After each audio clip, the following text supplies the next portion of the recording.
the chief priests, they were quite ready should anything happen. They told a good story and what would happen and what did happen. Here the soldiers came and said, the body is gone. The earthquake came, the angel came and rolled down the stone, and they all fell down as if dead. And when they awoke, Christ was gone.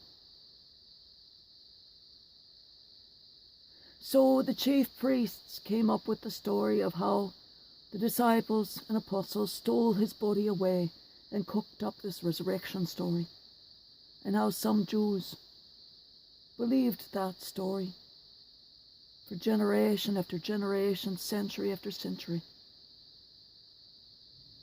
And non-believers and doubters will believe any lie they want so as not to believe the truth.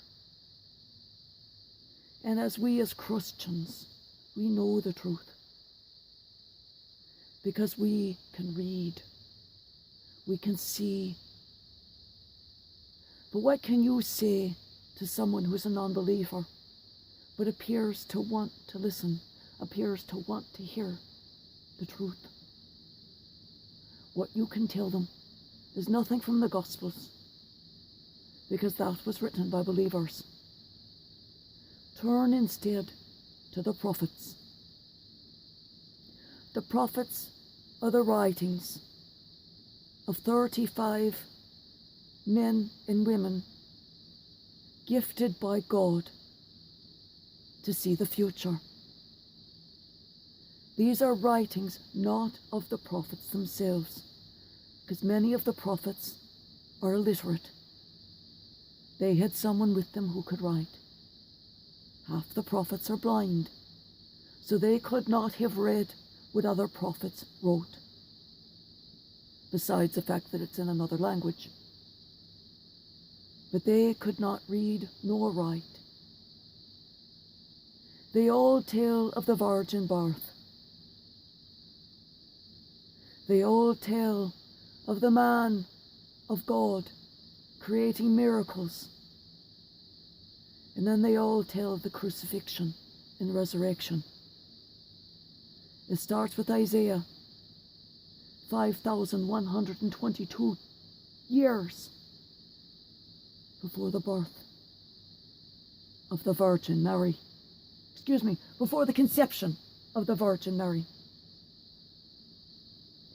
And in Isaiah, they talk about the body will not go to the netherworld and it will not undergo corruption. Daniel goes further, as we hear in the first reading. You will not abandon my soul to the netherworld, nor will you suffer your Holy One to see corruption.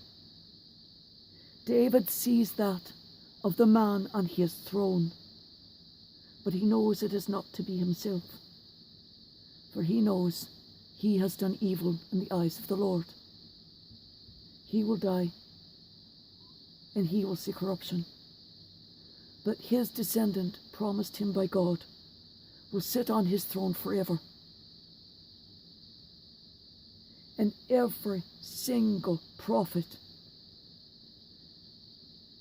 Elijah, 4,822 years prior to the conception of the Blessed Mother. Daniel, he's right around 3,200 years. David, he's at 2,000 years. Ezekiel, 1,200 years. And every other major and minor prophet. Here, I'm naming those marquee names that you will recognize. But if you go through the section of the Bible called the prophets, Isaiah, Jeremiah, Baruch, Ezekiel, Daniel, Hosea, Joel, Amos, Obadiah, Jonah, Micah, Nahum, Habakkuk, I love that one, Zephaniah, Haggai, Zechariah, Malachi, And in addition to those, there are 22 others. They all speak of Christ.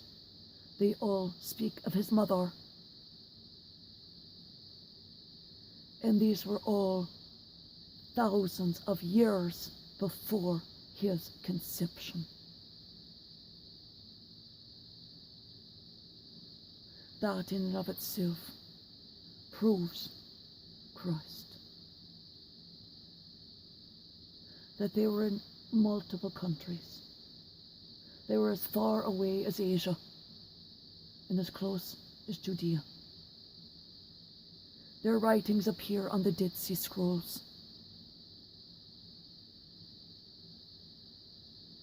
But they prove Christ. They are accepted historical documents. And that will shut any non-believer up.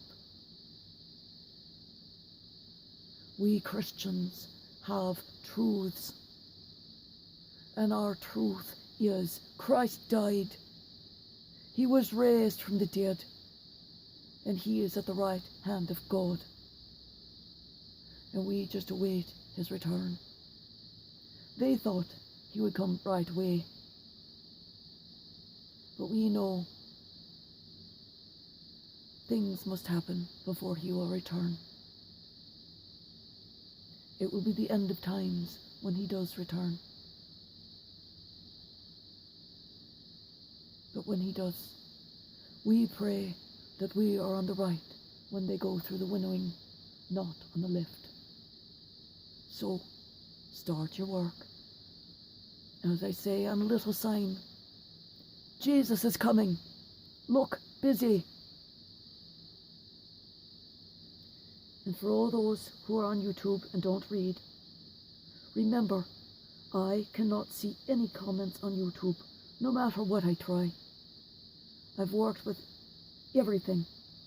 Please, please post to me on Facebook a private message, or even on Twitter a direct message, and attach your public comment to the Facebook post with all of the scriptures, or just a heart to the postings. Your voices are always heard and appreciated by me. Blessed to all of you, and in Easter blessings to all of you. Next Sunday, I will proclaim the Easter blessing from the Holy Father and his greeting. May you all have a joyous week. I am with you every day, every way, every time you need me. Peace be upon all of you, and peace be upon your households.